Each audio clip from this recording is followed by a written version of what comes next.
नमस्कार, मैं हूं अक्षिता मौर्य। आइए रुक करते हैं फटाफट खबरों की ओर। समिट के दौरान पीएम मोदी अमेरिकी राष्ट्रपति जो बाइडेन से भी मिले और उनके बीच अनौपचारिक बातचीत भी हुई। पीएम मोदी ने G20 समिट के पहले 2 सेशन भुखमरी और गरीबी के खिलाफ एकजुटता और सरकारों के कामकाज में सुधार पर भी अपने महत्वपूर्ण सुझाव दिए। दिल्ली के पर्यावरण मंत्री गोपाल राय ने कहा कि राजधानी में प्रदूषण को हटाने के लिए कृत्रिम बारिश की जरूरत है। साथ ही ऑड इवन को लेकर चर्चा चल रही है। उन्होंने कहा कि प्रदूषण को लेकर केंद्र सरकार को जल्द ही बैठक करनी चाहिए। वहीं दूसरी तरफ भारतीय जनता पार्टी दिल्ली में लोगों को मास्क बांट रही है। गोपाल राय के बयान पर सांसद मनोज तिवारी ने कहा कि आतिशी झूठ परोसना बंद करें। पंजाब में सबसे ज्यादा पराली जली है।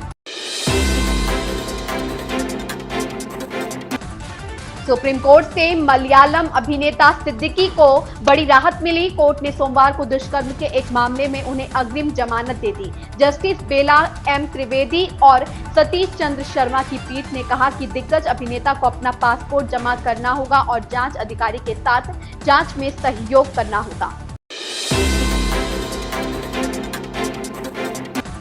सभी को लगता है कि सरकार भाजपा की है तो वही विकास करा सकती है। बसपा पर कहते हैं कि हां, बसपा ने दीपक तिवारी को मैदान में उतारकर भाजपा के लिए थोड़ी चुनौती जरूर खड़ी कर दी है।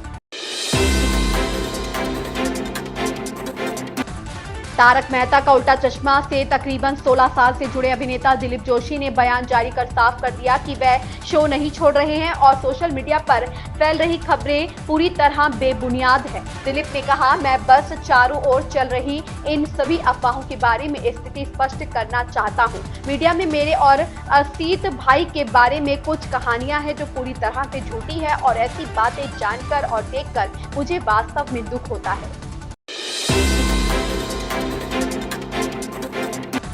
मुंबई शहर में मंगलवार की सुबह जहरीली धुंध से भरी रही। शहर पर कोहरे और धुंध की मोटी परत छाई रही, जिससे दृश्यता में काफी कमी आ गई। वायु गुणवत्ता और मौसम पूर्वानुमान और अनुसंधान प्रणाली के मुताबिक मुंबई का वायु गुणवत्ता सूचकांक सुबह 10 बजे तक 107 दर्ज किया गया। पूर्व सीएम एवं सपा अध्यक्ष अखिलेश यादव का हेलीकॉप्टर कम विजिबिलिटी से जॉली ग्रांट एयरपोर्ट से नहीं उड़ सका। इंतजार के बाद वह रात्रि विश्राम के लिए हरिद्वार पहुंच गए। अब मंगलवार को लौटेंगे। ऑड इवन नियम के लागू होने के चरण के दौरान निजी वाहनों सहित सभी वाहनों के चलने पर प्रतिबंध रहेगा। दिल्ली एनसीआर ने फिलहाल BS 3 पेट्रोल और BS 4 डीजल प्रमाण पत्र वाले ज्यादातर वाणिज्यिक वाहनों और निजी वाहनों पर प्रतिबंध लगा रखा है। दिल्ली ट्रैफिक पुलिस सोमवार से graded response action plan stage 4 के तहत प्रतिबंधित सभी वाहनों को रोकने के लिए कड़ी निगरानी रख रही है। उपचुनाव के लिए जब मतदान होगा, इस दिन सीएम योगी रामलला की शरण में होंगे। हनुमंत लला के दरबार में भी माथा टेकेंगे। यूपी में उपचुनाव को लेकर राजनीतिक गहमा-गहमी बनी है। मुख्यमंत्री योगी आदित्यनाथ ने उपचुनाव के लिए 5 दिन तक एनडीए प्रत्याशियों के समर्थन में सभाएं करके माहौल बनाया। All India personal law board के प्रवक्ता सज्जाद नोमानी के वोट जिहाद के नारे पर साधु संत भड़क गए हैं।